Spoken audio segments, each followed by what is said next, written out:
Oke. Untuk gambar di sini. Assalamualaikum warahmatullahi wabarakatuh. Jumpa lagi dengan Bapak Haji Ruli Oktavianto, Sarjana Ekonomi Akuntansi ya. Nah, pada pagi hari ini kita akan coba membahas masalah akuntansi dasar pemula supaya mempermudah di kelas Kelas 11 ya. Nah, di sini bisa dilihat bisa dilihat nggak, Nong? Coba diiniin suaranya dibuka. Ya, terima kasih. Kelihatan nggak, Nong? Ya. Kelihatan. Nah, ini baca ya sambil dibimbing ya sama Bapak ya. Memahami akuntansi dasar pemula ya. Pertama, akuntansi merupakan disiplin ilmu yang dapat diterapkan di berbagai pekerjaan ya. Setiap kegiatan memerlukan ilmu akuntansi, baik dalam kegiatan perorangan maupun dalam korporasi ya. Bisa dibaca ya. Nanti dikirimin nanti ya. Nah, memahami apa itu akuntansi? Untuk mempelajari suatu ilmu tentu saja harus memahami pengertiannya secara lebih dahulu ya, termasuk juga dalam ilmu akuntansi. Sangat penting diketahui dan dipahami apa itu akuntansi. Nah, secara umum berarti suatu proses mencatat ya, mengklasifikasi, meringkas, mengolah dan menyajikan data transaksi serta kejadian berhubungan dengan keuangan sehingga dapat digunakan oleh orang yang berkepentingan ya. Nah, proses dalam akuntansi seperti yang sudah diketahui poin berikut yang sebelumnya, proses kompleks pada keuangan terjadi pada bisnis atau organisasi. Nah, yang lebih utama pertama pencatatan ya. Nah, pencatatan adalah proses penting dalam kegiatan akuntansi. Jadi akuntansi ini banyak catat, banyak mencatat transaksi ya. Setiap ada transaksi akan dicatat. Nah, itu kerjanya akuntansi akuntan ya. Nah, dikatakan penting karena mencatat kegiatan dokumentasi atau mencatat transaksi-transaksi pada periode tertentu ya. Nah, kita lihat lagi habis pencatatan meringkas atau mengklasifikasinya. Biasanya dalam mencatat disajikan berupa data mentah ya. Disinilah tugas seorang akuntan untuk meringkas, mengklasifikasi. Nah, kan udah pernah dijelaskan ya. Bapaknya sekedar mengulang kembali biar ingat ya. Terus pelaporan setelah meringkas mengklasifikasi, terus pelaporan. Nah, ini tahapannya ya. Seorang akuntan menyajikan data proses akuntansi segala transaksi dalam laporan keuangan ya. Nah, terus menganalisis ya. Nah, itu. Nah, terus memahami dasar akuntansi. Poin-poin penting akuntansi terangkum dalam dasar akuntansi. Nah, dipahami di luar kepala agar bisa diakuntan yang handal lah ya. Menjadi akuntan yang handal itu harus di luar kepala lah ibaratnya ya. Kita mempelajarinya harus lebih paham dengan cara kita paham dulu dasar-dasarnya. Apapun tanpa dasar-dasar kita akan kesulitan ya. Nah, dasar-dasar akuntansi meliputi konsep debit, kredit, penjualan, pemostingan jurnal buku besar, membuat neraca saldo atau neraca percobaan. Nah, sini.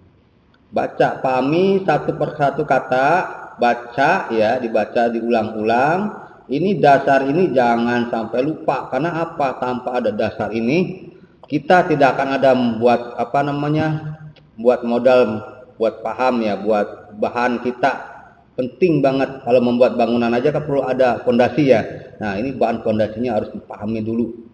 Nah, akuntansi adalah hubungan antara harta ya. Udah bisa dipahami. Materi minggu kemarin belum dikirim. Kenapa? Kenapa Materi minggu kemarin belum dikirim ya Pak? Ntar sekalian. Ini yang kemarin itu kan nggak beda jauh ini ya mengenal ini. Di sini udah termasuk nih ya. Ini kan di sini mulai dari dasar ya. Dasar ini teori yang ini. Ya kemarin kan hanya penjabaran tentang itu. Di sini ada semua ya, Nong. Di sini ada semua nanti dipelajarin. Nanti habis ini Bapak kirimin ya. Nih, ini yang kemarin itu diringkasnya sekarang supaya kita kalau kemarin kan awal pembukaan ya, pembukaan kita sekedar ini doang. Nah, ini udah diringkas nih sama Bapak ya. Tentang tadi proses mengenai gabung aktif di admitnya ya, bayar aktif tekan admitnya. Nah, Lihat kan pencatatan, meringkas, mengklasifikasi ya kan. Udah kan kemarin juga kan diterangkan. Nah, di sini ada tulisannya meringkas dan ada semua. Pelaporan ya, menganalisis. Nah, kan ada semua ya yang kemarin Bapak Fahmi ajarkan tuh. Terus, nah ini memahami dasar akuntansi. Poin-poin penting akuntansi. Nah, di sini ada ya. Memahami. Nah, untuk mempermudah dalam pelajari akuntansi, kita lihat baca langsung ke bawah ya. Memahami konsep ALOE. ALOE. Nah, dipanggil ALOE. ALOE itu apa? Ini disingkat ya, biar ngapalnya gampang. ALOE. ALOE. ALOE apa? Aset, L-nya liabilities ya. AOE owner equity ya. Nah, di sini kan ada aset. Nah, aset harta itu aset ya. Nah, kewajiban, utang, liabilities. Nah, itu ya. Owner equity yang dari prinsip dasar akuntansi apa? Persamaan dasar akuntansi ya kan aset, kewajiban, pasifan. Nah, ini kan ada kemarin kan? Ya. Nah, ini di sini ada semua nih, ada semua yang kemarin itu. Nah, aset sendiri merupakan aktiva yang nilai gunanya bagi organisasi perusahaan. Nah, ini di sini ada semua. Di sini ada nomor akun beserta saldo normalnya. Nah, menurut standar akuntansi keuangan, akun memiliki dua jenis. Nah, di sini ada akun real, akun yang dicatat pada neraca, aset, kewajiban, dan modal real ya. Akun nominal, yang pada laporan laba rugi, pendapatan beban. Nah, di sini ada semua ya. Nama, di sini cara menulis posisi akun, ya kan suka bikin kode akunnya ya. Nah, perhatikan di sini. Kita bikin nama akun. Nah, kita kan bikin kode nih. Nah, biasanya nomor awalan nih, ini mah gambarannya setiap manajemen perusahaan mah berbeda. Ini mah umumnya bikin nama akun, kode akunnya gini. Misalnya aset kita kasih kode 1 ya kan. Utang kita kasih kode 2 ya, awalan akunnya. Modal kita kasih kode depannya 3, pendapatan 4, dan biaya. Nah, ini berarti nanti kalau misalnya aset kan, kalau kode aset itu 1 ya kan. Misalnya ada aset itu terdiri dari kas ya kan, peralatan dan itu macam-macam. Misalnya kas kita kasih kode apa? 1 misalnya ya gitu ya. Atau jadi satunya selalu di bawah. Nah, belakangnya misalnya kalau 1 langsung mungkin pakai 0 ya, biar banyak lah namanya aset. Jadi 101 misalnya, berarti kodenya 01 kas ya. Nah, gitu. Nah, utang ini cara bikin kodenya ya, bikin nomor akunnya. Nomor akun kan perlu ada. Karena apa? Di akuntansi pada waktu bikin laporan kan ada kode akun ya. Di sini contohnya ya. Aset misalnya 1 awalannya. Nah, berarti kalau mau bikin kas 101 misalnya, atau kalau peralatannya 102, nah gitu. Nah, kalau utang, utang misalnya utang dagang dan utang bank misalnya. Utang dagang punya misalnya 2 nya awalannya. Nah, terus itunya 201 berarti utang dagang misalnya. 201 utang dagang, 202 utang bank. Nah, gitu ya. Nah, ini caranya ya. Modal kodenya 3. Nah, kalau modal sendiri misalnya 301 gitu ya. Pendapatan juga kodenya 4. Nah, nanti kalau ada pendapatan, misalnya kan pendapatan banyak, perusahaannya mungkin banyak ya. Misalnya pendapatan dari jasa bengkelnya gitu. Misalnya taruhlah perusahaan ini bergerak di bidang berbagai jasa. Biro jasa lah misalnya ya. Ada jasa teknik ya, jasa teknik, terus jasa servis ya, jasa mungkin konsultan apa gimana, mungkin pendapatannya berarti 01 teknik, 02 berapa, tinggal tambahin aja 0 gitu kodenya ya. Nah, ini biaya macam-macam, ada biaya gaji, biaya macam-macam lah. Misal gaji 501 gitu ya. Nah, ini contoh-contohnya. Nanti pelajarin ya. Nah, di sini cara ininya. Nomor akun di atas akan berkembang menyesuaikan dengan jenis transaksinya. Nah, contohkan akun aset umumnya bernomor akun 100. Nah, yang kayak tadi kan 1 ya. Nah, berarti akun-akunnya dari 100 itu sampai 199 ya, misalnya batasnya. Nah, utang angka 2 kan 2. Nah, berarti 200 awalnya ini. Nah, 200 299 akun utang modal lah gitu ya. Sini nanti pelajarin baca-baca ya. Baca tuh kayak tadi modal. Nah, ya 399 ya. Nah, itu cara memberi nomor ya. Nomor akunnya. Nah, setelah memahami nama akun, nah berarti penjabaran masing-masing nama aset, harta, aktiva ya. dapat diartikan sebagai sumber daya yang memiliki. Nah, bisa dibaca utang memiliki arti sebagai tuntutan. Nah, demikian. Nah, baca pendapatan gini. Ya sebenarnya ini kan harusnya udah paham ya. Ini Bapak ulang-ulang biar tahu, biar pinter lagi, diasah lagi ya. Udah lama nggak banyak belajarnya, kita belajar lagi, asah lagi, semakin diasah semakin tajam ya. Kalau belajar sering diulang ya, pasti pertampungan kita berpikir maka suka ada waktunya hilang, waktunya banyak gimana, kegiatan lain, rutinitas lain jadi lupa ya. Nah, baca lagi. Nah, siklus akuntansi. Nah, pahami lagi. Siklus akuntansi yang kita Bapak simpelkan, kelompokkan ya, diringkas lagi. Ada 3 tahapan nih, diringkas. Yang penting pencatatan dan penggolongan. Nah, diringkasnya pembuatan ikhtisar laporan keuangan, pembuatan dan penyajian laporan keuangan. Dan ringkas lagi ya siklusnya. Nah, cara membuat pembukaan siklus. Nah, banyak ya. Mengumpulkan dan menganalisa data transaksi, kita bahas yang tadi. Langsung pencatatan penggolongan ya, pencatatan penggolongan udah siklus. Nah, di sini ada. Nah, ini mengumpulkan dan menganalisis datanya. Terus membuat jurnal transaksi, cara membuat jurnal transaksi ya. Sini ada semua ya, cara jurnal membuat. Ini diringkas, Bapak bikin yang ringkasan aja, jadi nggak terlalu ruwet lah ya. Kita ambil penting-pentingnya aja. Tuh. Nah, bisa dibaca lah buat jurnal transaksi. Di sini ada cara memindahkan jurnal transaksi ke buku besar ya, memindahkan. Nah, ini kita lihat dasar ininya dulu ya, dasar apa teorinya. Nah, membuat neraca percobaan. Nah, jadi pada saat sudah membuat jurnal transaksi ke buku besar, dia akan coba membuat neraca percobaan. Nah, apakah ini selama sekian bulan, apakah balance enggak, berimbang enggak? Nah, takutnya udah sekian kita sebelum buat neraca sebenarnya bikin neraca percobaan. Nah, ini perlu. Jadi mau dekat akhir periode dia akan membuat neraca percobaan buat menyimpulkan apakah balance apa tidak gitu ya. Soalnya kalau udah sekian lama kita waduh bingung ya nyari selisihnya. Di mana ini ya kan? Karena akuntansi harus steril. Maka jangan sampai ada selisih karena posisinya harus balance ya. Harus balance. Nah, tuh. Terus membuat laporan keuangan. Nah, di sini kan apa laporan keuangan pernah diajarkan kan? Laporan laba ruginya, neraca, arus kas, ya laporan ekuitas modal. Nah, perubahannya pasti ada perubahan modal, selalu ada perubahan. Entah dia ditambah atau dia berkurang. Modal itu kan ada modal pemilik tuh kadang-kadang diambil, kadang-kadang ditambah ya. Kalau yang diambil namanya prepe ya. Prepe, dia ada pengambilan pribadi dia sendiri. Nah, sekarang mengenal biaya langsung dan tidak langsung.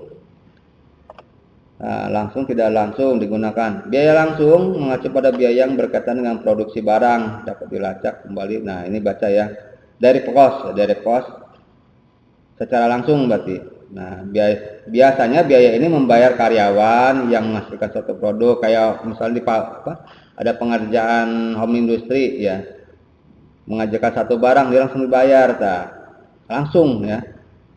Terus mencakup bahan baku yang diperlukan. Nah, buat produksinya kan harus bahan bakunya. Nah, ini langsung berarti mengenai pembuatan barangnya, bayar gajinya, bahan bakunya itu biaya langsung maksudnya ya. Nah, biaya langsung kita kelompokkan lagi. Nah, ini mengenai ada biaya material. Nah, biaya material yaitu mencakup pembelian bahan materi ya. Nah, ini kalau kita bikin suatu produk kan bahannya dulu ya. Nah, ini di sini ada materi. Biaya upah buruh ya, tadi disimpulkan yang tadi kan udah penjabaran tentang gajinya yang membuat. Nah, di sini ada kan biaya upah buruh. Jadi dikelompokkan lagi. Termasuk ke golongan biaya upah ini. Tadi kan materi, bahan mentah ada di sini. Biaya gaji ada di sini. Nah, terus biaya peralatan termasuk alat membuatnya ya, biaya peralatan, equipment. Kita kan kalau membuat suatu barang ada alat pembuatnya ya. Nah, itu biaya peralatan. Bikin alatnya kan, misal sablon apa kan harus ada mesin cetak ya gitu ya. Nah, terus biaya tidak langsung. Nah, biaya tidak langsung itu termasuk biaya tak terduga. Nah, biaya tak terduga. Nah, ini macam-macam ada dijabarkan. Terus ada yang tidak langsung biaya overhead. Nah, itu termasuk biaya tidak langsung ya. Yaitu biaya tambahan yang tidak terkait langsung dengan proses berjalannya proyek atau pembuatan apapun ya dalam anggaran. Nah, ini biaya tambahan ya yang tidak terkait. Contohnya biaya overhead lapangan. Nah, di sini ada biaya personel lapangan, gudang, kantor lapangan, ini ada ya penjelasannya. Terus overhead kantor. Nah, ini contoh-contohnya ya. Jadi macam-macam ya. Di sini kan emang kok ada gaji pegawai ya, gaji pegawai di luar ya, di luar berarti bukan di luar yang pokok di sini, beda ya, harus dibedakan. Karena ada sini juga upah buruh ya. Ini beda upah buruh sama yang di sini ada overhead di luar itu ya. Di luar itu yang ini mah ya. Nah, emang kelihatannya sama gaji pegawai mana? Lihat dulu sini bulatannya. Ya. Ini makan kantor, berarti office. Nah, kalau yang biaya office masuknya ke overhead ya. Nah, kalau yang ini kan pengerjaan barangnya. Ini mah kalau kita mah buruhnya ya, berarti ya. Kalau yang bikin material. Nah, kayak kan kalau di pabrik kan suka penghitungan ininya suka per berapa unit sekian bayarnya ya. Nah, itu biaya yang langsung tuh, langsung upah buruh, langsung pembuatan barang itu gajinya gitu. Tapi buat yang di office-nya beda asupnya ke biaya apa tadi? Overhead ya, overhead. Nah, yang di kantor, yang di office gajinya di sini ya. Nah, harus tahu profit, keuntungan, nah di situ ya. Yaitu, nah apa profit kan udah tahu lah tentang keuntungan. Nah, sini ada bisa dibaca-baca. Nah, ini cara menyusun laporan keuangan perusahaan dengan mudah. Langkahnya kan neraca saldo. Jadi buat neraca saldo dulu. Nah, awal untuk membuat jurnal penyesuaian dan neraca lajur. Tahap awalnya buat neraca saldo sebelum membuat jurnal penyesuaian dan neraca lajur ya. Tahap awalnya. Nah, jurnal penyesuaian apa? Nah, di sini. Yang tadi kan dibahas menyesuaikan apa? Sesuatu yang sudah berjalan terus ada tambahan yaitu disesuaikan. Lajur, nah worksheet. Nah, apa neraca lajur worksheet? Situ baca. Ini laporan keuangan mulai dari neraca saldo yang disesuaikan dan jadi berkaitan ya, berkaitan. Nah, dengan penyesuaian. Nah, ini nanti Bapak contohkan lah yang ininya ya. Ini laporan keuangan. Nah, jurnal penutup. Nah, nanti kan membahas ini juga belum ya. Ini belum ya, ini kan umum dulu nih. Nah, neraca banyak banget kita nih, makanya aduh kalau misalnya kita ini Bapak gini aja. Bapak lagi bikin video tutorial ya, tutorial. Jadi mudah-mudahan selesai, mudah-mudahan. Jadi sedikit akan dibikin nanti di grup ya, akan Bapak kirimkan, nggak cukup teori ini doang ya. Nanti ada tutorialnya.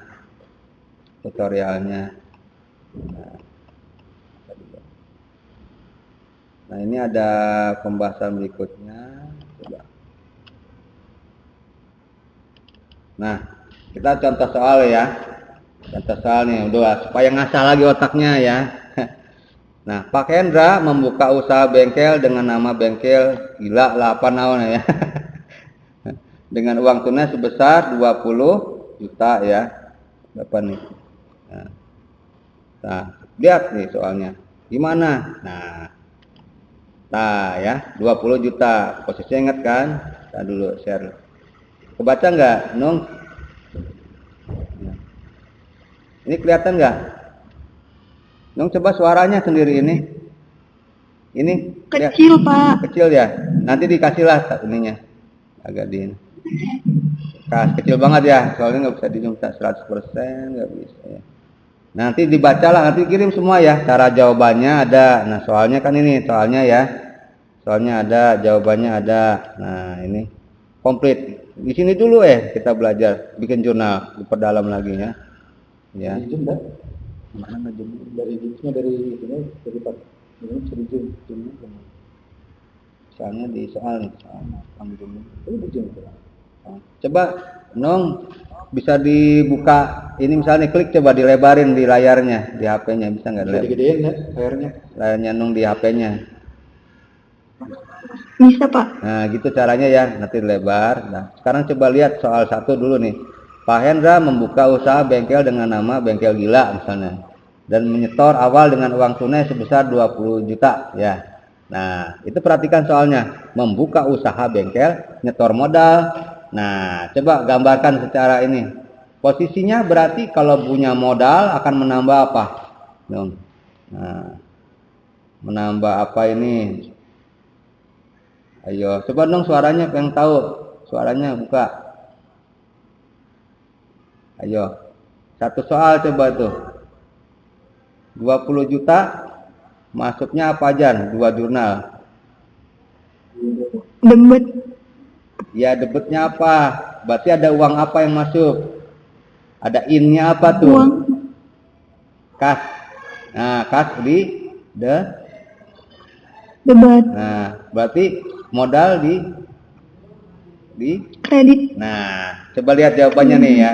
Klik nih sama Pak, benar nggak? Tek. Nah, ada nggak? Coba Nong, benar nggak Nong jawabannya tuh? Benar. Nah, paham ya? Nah, satu-satu dulu. Nah, terus soal yang ke berikutnya. Pak Hendra memberi peralatan sebesar 3 juta. Perlengkapan sebesar 500.000 secara Nah, ingat kata-kata tunai. Berarti ada uang apa? Kas ya. Uang kas tunai itu kas ya. Nah, berarti yang ditambah ada nambahnya apa? Peralatan sama apa? Perlengkapan ya. Coba ingat-ingat jurnalnya sebelum dibuka jawabannya. Ini yang nambah di debet apa aja? Peralatan dan perlengkapan di debet, kas di kredit. Pintar. Coba kalian bener nggak nih? Teng. Dah, bener nggak? Ya, bener ya. Udah mulai ya. Nah, terus Pak Hendra membayar uang sewa. Nah, udah kata-kata bayar nih. Untuk bengkel sebesar 3 juta selama 1 tahun. Berarti membayar sewa keluar uang nggak? Keluar ya. Nah, berarti ada yang berkurang apa tuh? Apa? Nggak kedengeran. Ini aja lah. Yang berkurangnya apa nih 3 juta? Ini. Kas. Nah, coba lihat. Uang. Tuh, ini Nung ya jawabannya nih. Ya, kas ya berkurang ya. Ya. Berarti sewa dibayar di mukanya di paham ya? Paham gak Nung?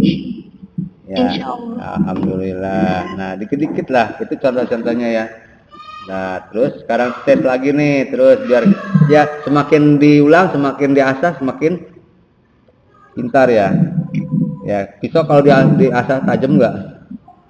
Tajam ya. Nah, sekarang coba lihat menerima orderan jab untuk cat mobil. Nah, dikerjakan namun belum dibayar. Nah, akan dibayar akhir bulan. Nah, di sini ya. Nanti berarti kita lihat jawabannya. Itu nomor berapa tadi? Nomor 4 ya. Nomor 4. Coba lihat. Nah, mana nomor 4? 2, 3. Oh, ini mungkin tanggal, maksud tanggal ya, tanggalnya. Jangan pakai nomor. Nah, sini tanggal 3 ya. Tanggal 3. Coba lihat tanggal 3. Nah, berarti apa? Ada piutang kenapa? Ada 5 juta.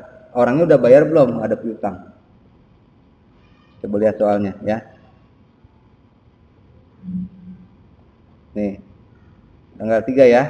Tanggal 3 menerima order 5 juta ya. Pahamin dulu nih, untuk cat mobil yang dikerjakan namun belum dibayar. Berarti kita udah ngerjakan, belum dibayar ya. Berarti uang kita ada di mana? Ada di buat Pak Joko ya. Lihat untuk cat mobil Pak Joko. Jadi yang ordernya Pak Joko nih, yang nyuruh kita bikin cat mobil ya. Sebesar segini ya. Berarti kita mau udah ngerjainnya, sudah dikerjakan namun belum dibayar. Kita berarti uang kita kalau ada di luar namanya hutang apa piutang? Coba Nung jawab. Halo. Ayo, uang kita ada di luar, berarti piutang apa hutang? Piutang. Pintar ya. Piutang ya. Nah, lihat jawabannya, benar nggak Nung? Nah, ya. Piutang berapa? 5 juta ya. 5 juta. Nah, karena piutang gantinya kas ya, karena kita ada dibayarnya masih dalam bentuk piutang ya. sebesar 5 juta. Nah, ini pendapatan usahanya ada di kredit kalau bertambah ya. Ya. Nah, ingat pendapatan bertambah di kredit ya. Kan laba rugi gitu ya. Laba ruginya kan kalau laba juga kan posisi neraca ada di kredit barengan sama modal ya. Ya, paham kan, Nung? Nah, ini ya. Nah, ini terus di sini ada lagi. Nah, ini dia ada kata-kata akan dibayar berarti dia punya apa lagi sama tadi ya, sama. Nah, sama ya. Udah kata-kata gitu berarti tandanya kita sudah dikerjakan tapi belum dibayar sama orang ya. Belum dibayar berarti punya piutangnya, piutang bener. Nah, pahami dikit-dikit, jangan. Jadi kalau akuntansi gitu ya, pahami soalnya persatuan. Nah, makanya nanti nih model kayak deretan kayak gini nih, soal-soal ini kerjanya akuntan nanti nih, bagian keuangan kerjanya. Setiap transaksi dicatat dia, ya, dicatat. Misalnya ada yang bayar ini catat, Pak ini bayar ini. Berarti catatnya nggak langsung kayak soal, catatnya kayak gini, ya gitu ya. Catatnya gini kerjanya nih ya, akuntan mah nanti bagian keuangan catatnya gini, ada transaksi catat langsung, oh ini belum dibayar berarti piutang, tek. Nah, jadi jurnal ini umumnya, jurnal ini wajib. Kalau bahasa Sundanya bahasa Islam yang wajibnya sholat, ini wajibnya nih akuntan jurnal ya. Setiap transaksi tulis tanggalnya, tulis transaksinya tuh ya, transaksinya ya, setiap per tanggal itu ya.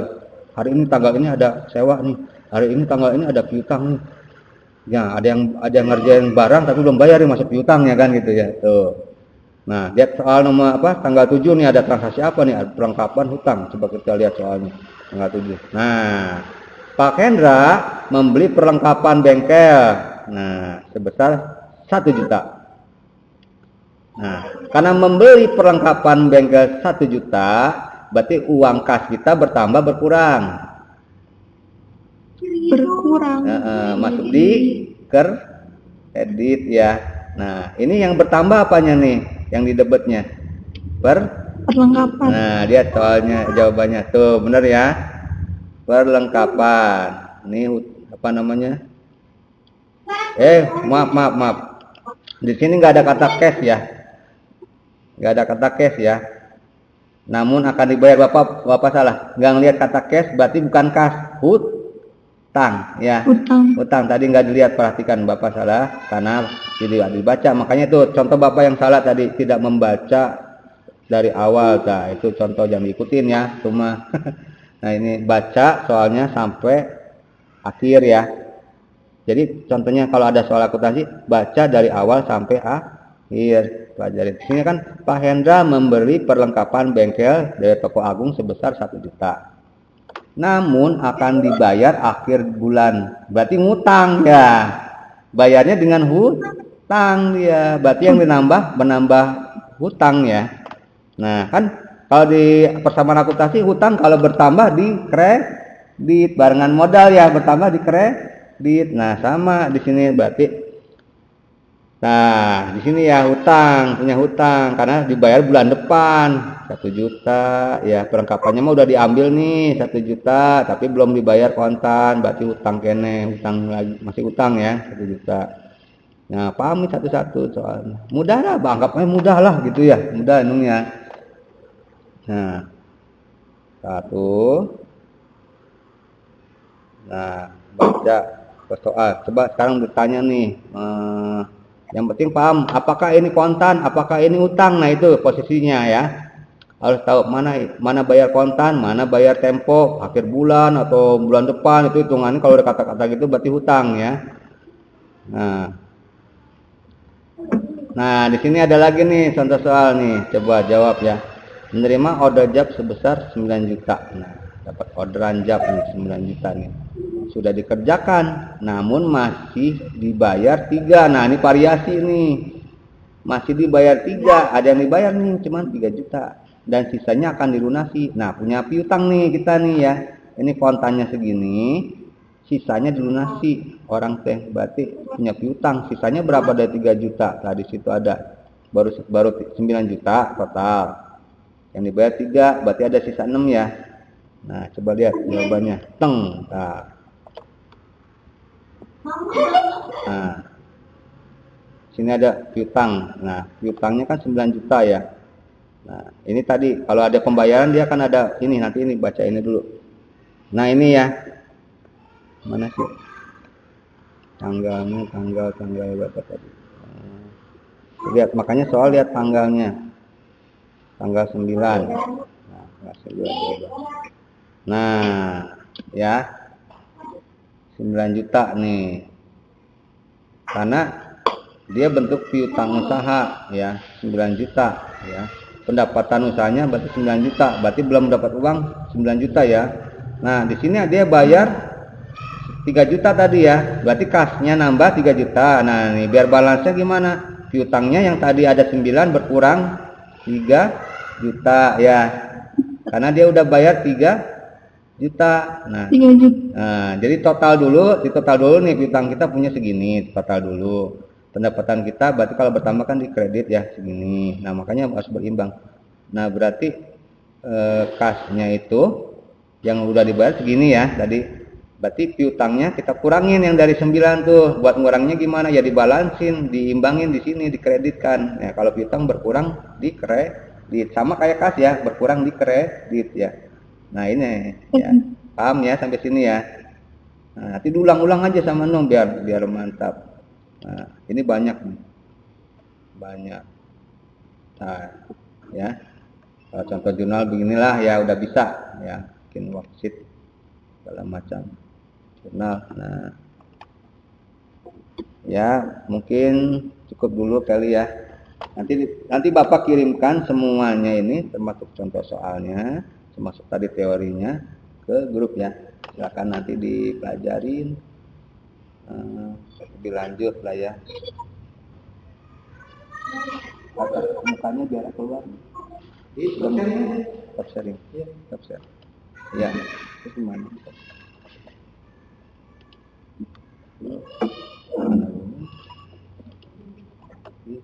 Ya, tanda dulu ada sedikit trouble mau di. Nah, ya dulu. Hah? Dulu. Ada empat. Ayo jadi tadi sama takos sering Pak. Di kelas dulu. Mohon maaf nih ada sedikit trouble-nya. Mau ketemu mukanya tuh. Ya ini jadi ayo dua ini segala dua ini di kameranya tapi takos di saya. Ya udah nih muka Bapak belum keluar ya. Jadi rada sedikit ya namanya juga jarak jauh ya ada dalam gitu. Nah, dulu. Nah, jadi hari ini kita ngobrolnya tanpa muka dulu ya. Ayo begitu lagi karena Bapak sih. Muka ada kelihatan muka Bapak enggak? Oh iya, maaf di sini agak gangguan nggak kelihatan ya. Ya, Dong. Jadi semuanya buat mempelajari akuntansi. Jangan lupa untuk melatih terus ya. Latihan soal, nanti Bapak akan kirimkan tutorialnya juga, termasuk soal-soalnya ya, jawabannya tentu. Nah, dilatih, diasah, insya Allah. Nah, nanti biasakan buat jurnal harian sendiri, latihan. Nah, yang penting kita tahu posisi kas, posisi utang, posisi piutang apa harus tahu ya, harus tahu jelas. Karena apa harus bisa bedain mana yang kontan, mana yang nggak kontan. Kalau kontan, nah berarti kita mengeluarkan secara kas ya, cash out. Nah, berarti kalau kita ada orang ngasih uang kita ada di orang, berarti piutang. Nah, kebalikannya kita punya utang sama orang, berarti uangnya orang ada di kita belum dibayarin. Nah, itu aja posisinya diingatkan ke situ. Ya udah cukup sampai sini semuanya. Bapak cukup dengan bacaan alhamdulillah ya. Assalamualaikum warahmatullahi wabarakatuh.